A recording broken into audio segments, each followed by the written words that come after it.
d'études quand même qui ont été faites chez les garçons, très très peu d'études, beaucoup plus chez la fille.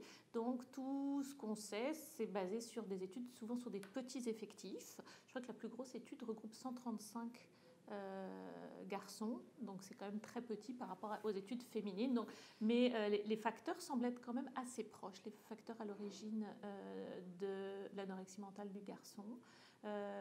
On est vraiment dans l'impasse développementale, le refus de devenir adulte avec une sexualité adulte et mature, et sur des concepts aussi de difficulté de séparation, individuation par rapport aux parents.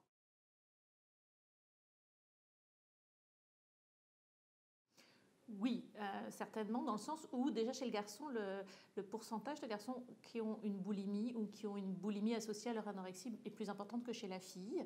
Donc on a moins d'anorexie restrictive pure chez le garçon. Donc c'est sûr que dans les hospitalisations, c'est ce qu'on va retrouver.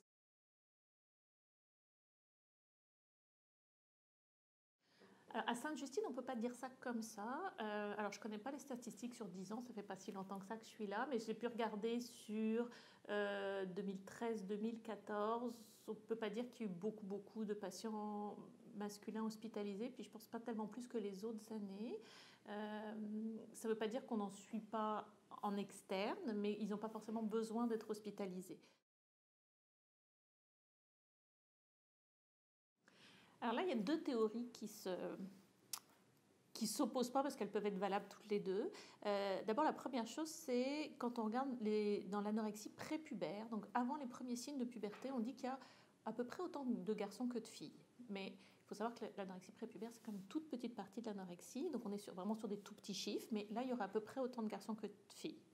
Par contre, quand on regarde l'anorexie du garçon en général, dans la majorité des cas, c'est plutôt après l'âge de 15 ans, donc un petit peu plus âgé que chez la fille.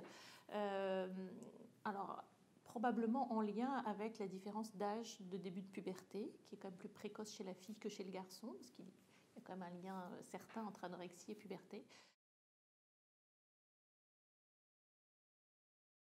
Quand on parle d'éléments déclencheurs, je pense qu'il y a toujours une interprétation.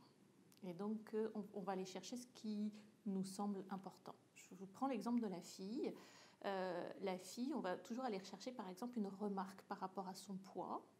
Et puis, quand on le cherche, on va le trouver. Pourquoi est-ce qu'on va le trouver? Parce que à peu près 100% des filles reçoivent des commentaires sur leur poids. Mais ce n'est pas pour ça que c'est ça qui a réellement déclenché. Voilà, ça a résonné de façon particulière à un moment donné où elles étaient prêtes à développer ce trouble. Donc, les événements déclencheurs, j'ai plus de mal. C'est sûr que quand on regarde la littérature, ce qu'on regarde, c'est toujours il y a souvent des histoires de séparation, de voyage, de choses comme ça. Moi, je remarque quand même que c'est vrai que quand on demande, souvent, on a l'impression que les troubles ont commencé vers l'été. Puis l'été, c'est quand même le moment où les adolescents partent en camp ou partent voilà, en voyage, que ce soit même les voyages humanitaires avec l'école, les choses comme ça. Et on a l'impression que c'est souvent des événements déclenchants. Mais là, je mets toujours un bémol de dire est-ce que c'est pas quelque chose qu'on recherche parce que voilà, c'est dans nos théories.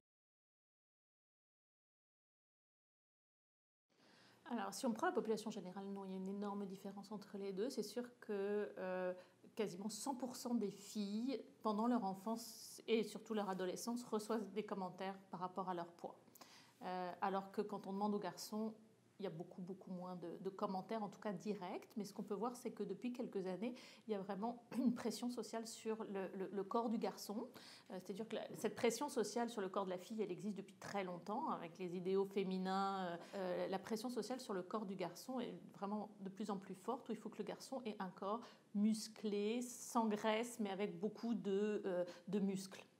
Et cet idéal-là qui va être important, très important chez les garçons qui ont un trouble alimentaire, parce qu'ils vont essayer d'aller vers ce corps-là idéalisé. Et ça, c'est une des raisons, je pense, c'est pas la seule, mais une des raisons qui fait l'augmentation de la fréquence de l'anorexie mentale chez le garçon.